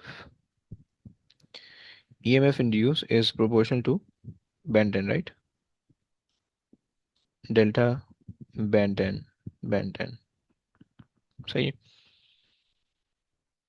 अच्छा जी, तो रेट ऑफ रोटेशन बढ़ा रहे हो, सो आपके पास जो है ना, इस फार्मूले के थ्रू क्या बढ़ाएंगे हम? ये चलो इस फार्मूले में कोई चीज़ यानी बी आपका डबल हो रहा होगा बेसिकली, राइट? ये बी आपका इंक्रीज हो रहा होगा रेट ऑफ रोटेशन से, सही। सो हम ये कह सकते हैं कि भाई as we doubled the rate of rotation, okay, the क्या चीज़ डबल हो जाएगी? The rate at which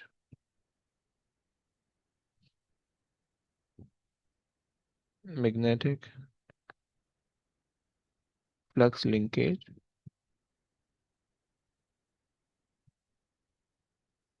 linkage cut by the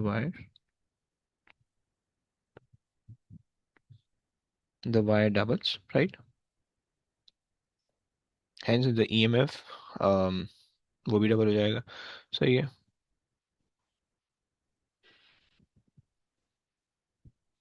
hence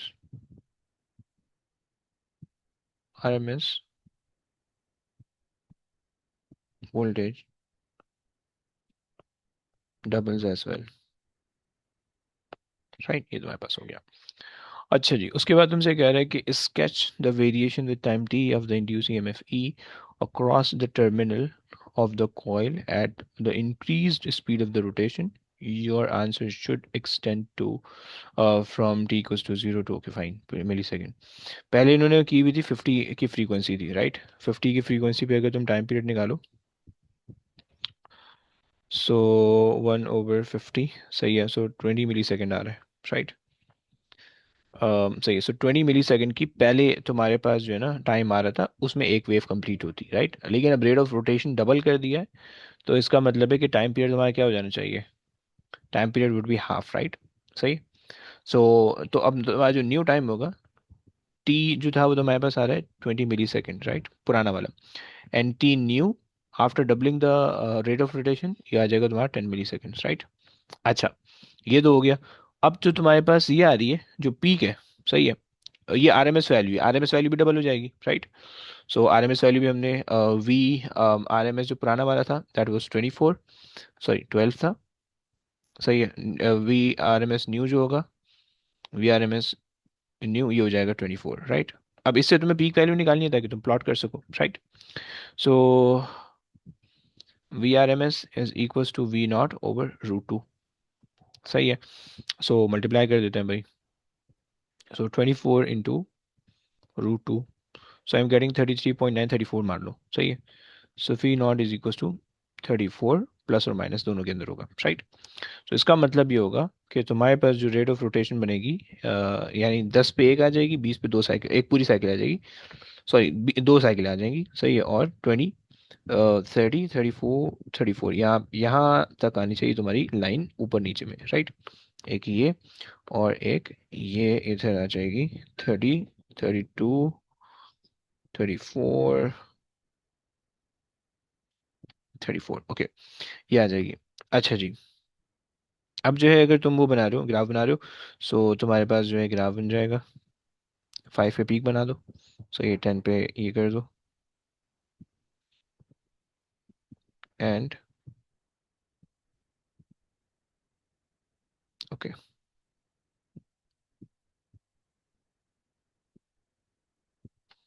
अच्छा जी, ये तुम्हारे पास आ गई, ओके, ये तुम्हारे पास आ गई वेव बन के पूरी, राइट। अबे यार, माजरत, वो एक वेव नहीं बननी चाहिए, डबल वेव बनेगी ना। सो इसको जो है छोटा होना चाहिए। एक सेकेंड, इसको क्या हम इसको छोटा कर सकते हैं? अबे यार, छोटा नहीं कर सकते क्या? चलो एक काम करते हैं, फिर इसी के अंदर होशियारी जाते हैं। एक सेकेंड, इसको ले आओ 10 पे, सही है। और इसको हमने आता है सेंटर में, सही। एंड इसको आप ले आए 5 पे, इसको आप ले आए 10 पे, सही। और ये हो जाएगा सेंटर पे, सही। एंड तुम इसको नाप दो फिर,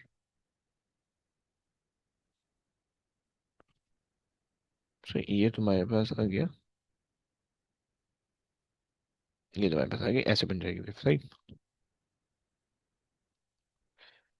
अच्छा जी, सो तुमसे क्या कह रहा है भाई? तुमसे ये कह रहा है कि state and explain the effect on the motor motion of the coil of connecting a load resistor across its terminal, सही है। सो जब रेजिस्टर कनेक्ट करोगे, सो करंट उसमें से फ्लो होगा, हीटिंग इफेक्ट होगी, हीट लॉस हो जाएगी, तो रुक जाएगा, एनर्जी खत्म हो जाएगी उसकी, सही है।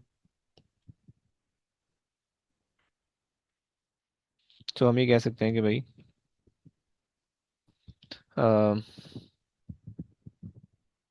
when the current flow through the resistor,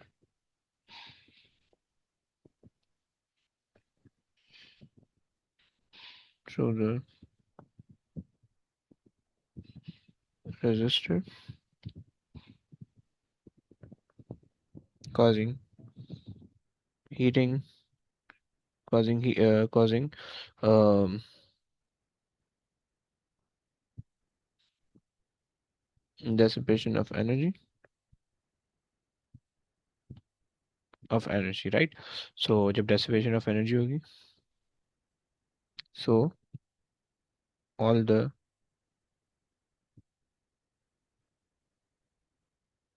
mechanical energy used up or has lost, right. अच्छा जी, ये तो हमारे पास आ गया। आखिरी के दो क्वेश्चन हम डाल देते हैं। State explain the particulate nature electro photo electric effect, right. Photo electric effect, आसान सा पेपर लग रहा है ओवरऑल ना। और ये तुम्हारे पास है nature, wave nature of the matter, so de Broglie wavelength, सही है। या जस्ट इलेक्ट्रॉन डिफ्रैक्शन कह दो, सही है।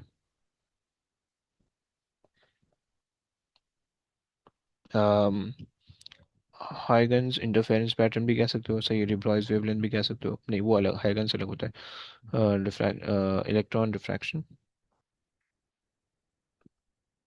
सही है। अच्छा जी, particle, okay, state equation that gives the effective wavelength lambda particle, say the name of the another, okay.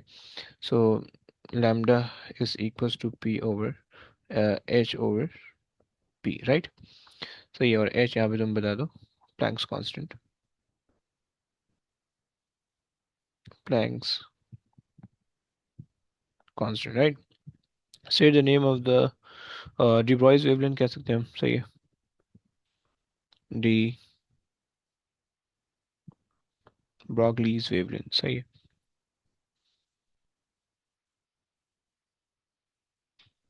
सही हो गया।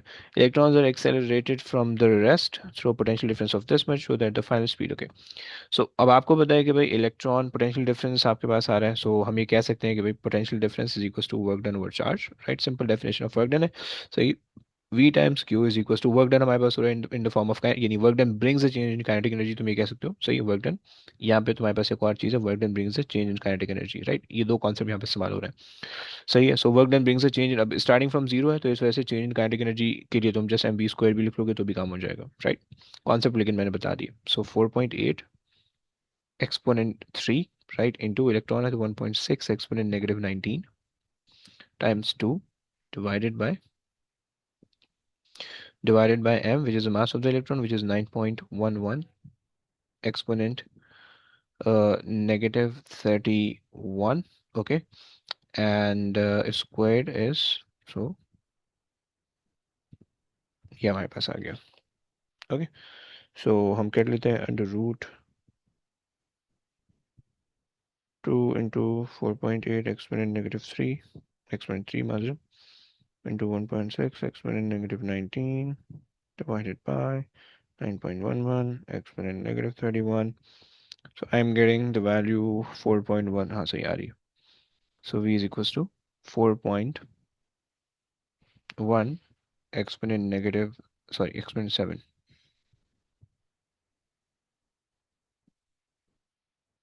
ओके, चलो आगे चलते हैं।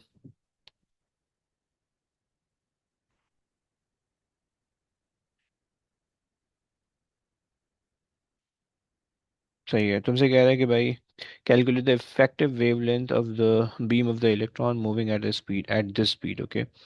So lambda is equals to h over p, okay. Lambda is equals to 6.63 exponent negative 34 divided by जो आपके पास आ रहा है momentum, that is going to be, mass आपके पास आ जाएगा 9.11 exponent negative 31, सही है। And the mass is, velocity is 4.1 exponent negative, नहीं नेगेटिव नहीं 7, सही। सो अच्छा जी, सो हम यूज कर लेते हैं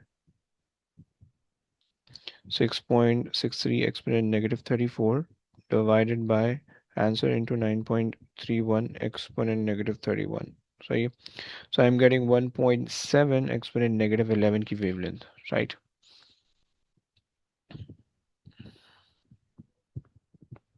One point seven three four exponent negative 11 की wavelength. So 1.7 ले लेते हैं, negative 11।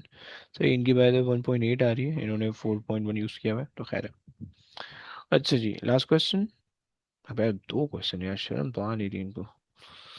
अच्छा जी, सो चलो, अब हमारे पास जो है, इसके अंदर हम ये कह रहे हैं कि भाई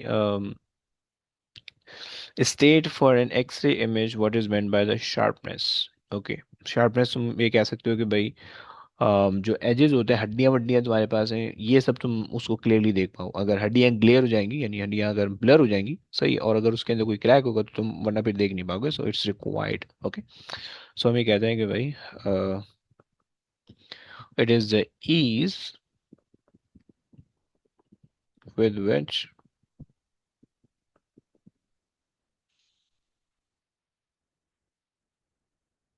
the boundaries or edges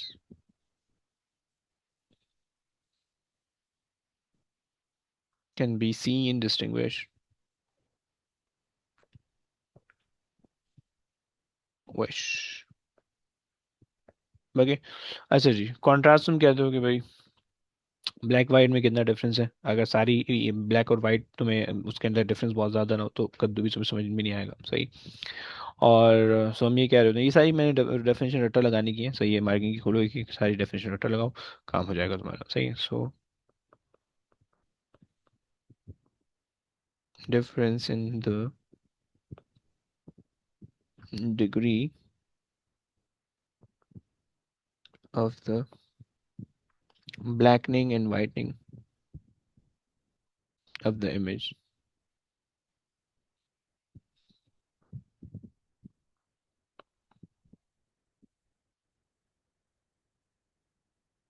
okay।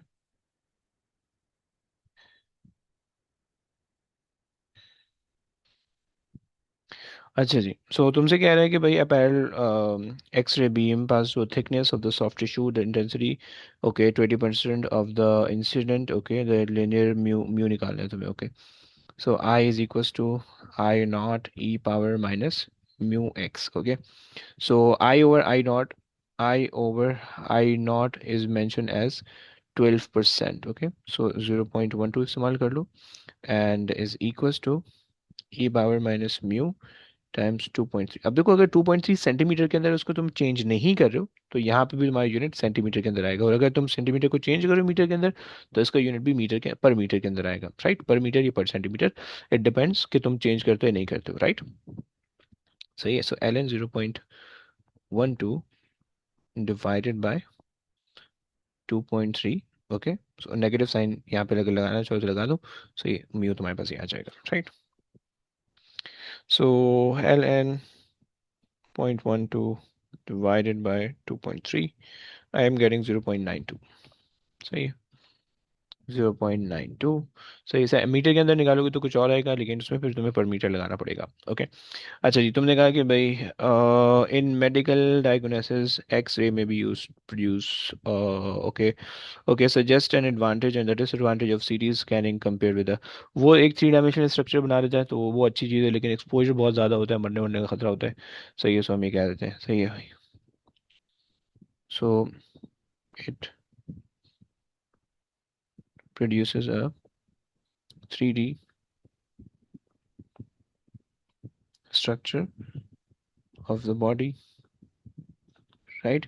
Plus महंगा बहुत होता है, सही है।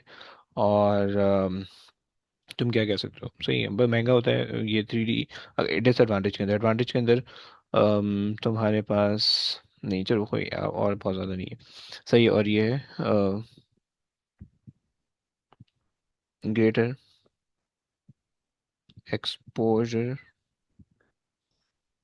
In the radiation compare to x ray,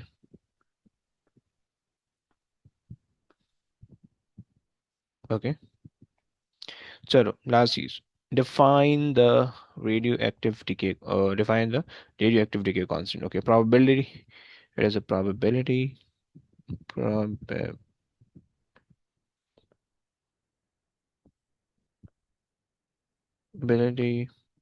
of radioactive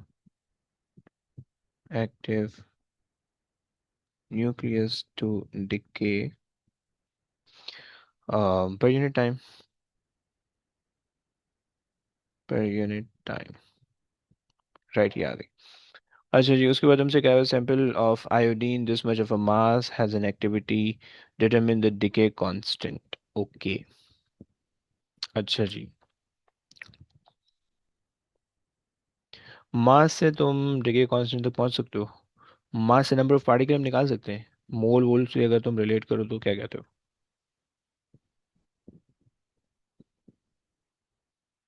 अगर हम ये कहें कि भाई, अगर हम इसके मोल निकालें, सही है, mole is equal to mass upon M R, right, basic chemistry इस्तेमाल करते हैं, सही है। सो मास में इसका गिवन है 5.87 एक्सपोनेंट -10 ओवर एम आर, इसका गिवन है 131, सही। अच्छा, ये केजीज के अंदर है, ये 131 ग्राम के अंदर होता है, तो इसको सही कर लेना भाई, सही है। सो ये आपके पास आ गया, सो यहाँ पे भी एक्सपोनेंट -3 लगा दो, सही हो जाएगा, सही।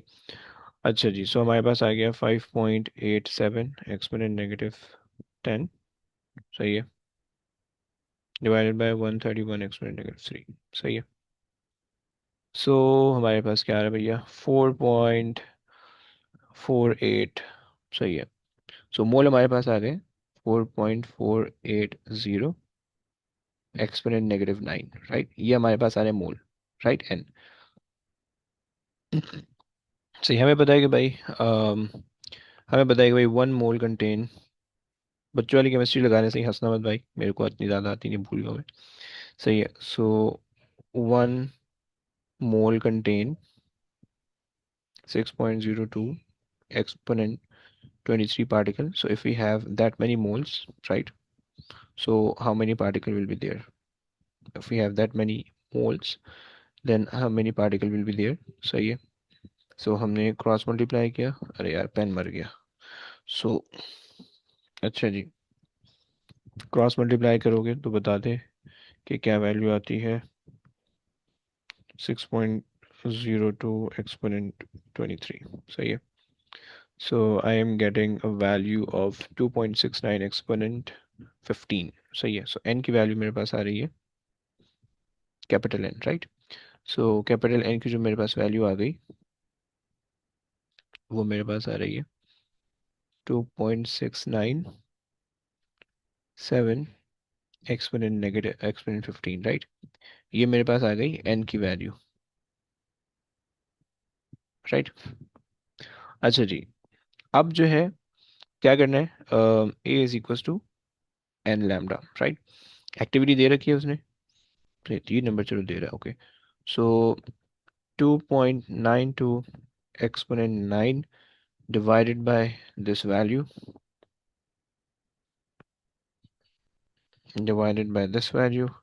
is equals to lambda, सही है। अच्छा जी, सो 2.92 exponent 9 divided by आंसर, सही है। सो डिके कांस्टेंट आ रहा है, बड़ी गंदी वैल्यू आ रही है, 1.08, सही होना चाहिए यार, वन, अरे भैया सही, 1.08 exponent negative, okay, 1.08 exponent -6, 3 SF में होगा, 2 SF के अंदर होगा, 3 SF के अंदर ले लो, सारी चीज़ें 3 SF में चल रही, सही है, सही है। सो लैम्डा मेरे पास आ रहा है, कांस्टेंट बाय द वे 1.0825, सही है, एक्सपोनेंट -6, ओके। अच्छा जी,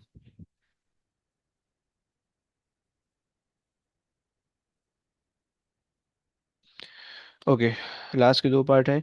suggest 2 reason why the detector place near to the sample would record a count rate much less than this count per second. तुम्हें पता है कि भाई मे बी कुछ हवा के अंदर एब्जॉर्ब हो जाएगा, कुछ उसी के अंदर एब्जॉर्ब हो जाएगा, सही है। सो ये एब्जॉर्प्शन इधर उधर होगी ना, तो उसकी वजह से सारे भंड होंगे, राइट, तो डिफरेंट डायरेक्शन में चले आएगा, डिटेक्टर की डायरेक्शन में नहीं आएगा, सही है। सो ये बहुत सारी चीज़ें होती है, 6 5 6 चीज़ें मैंने तुम्हें बताई थी लेक्चर के दरम्यान, अगर मैं यहाँ पे भी लिखूँ तो मेरे पास एक तो होता है डेड टाइम, सही है, dead time of the counter, सही है। सही है। क्या मतलब कि मतलब दो डायरेक्शन के बीच में टाइमर डिटेक्टर थोड़ी देर के लिए डेड हो जाता है, उस पर कोई चीज़ डिटेक्ट नहीं करता। सही है। एंड तो उसमें जो है अगर कोई वो आएगी तो फिर तुम उसको रिकॉर्ड नहीं कर पाओगे, राइट। And radiation scattered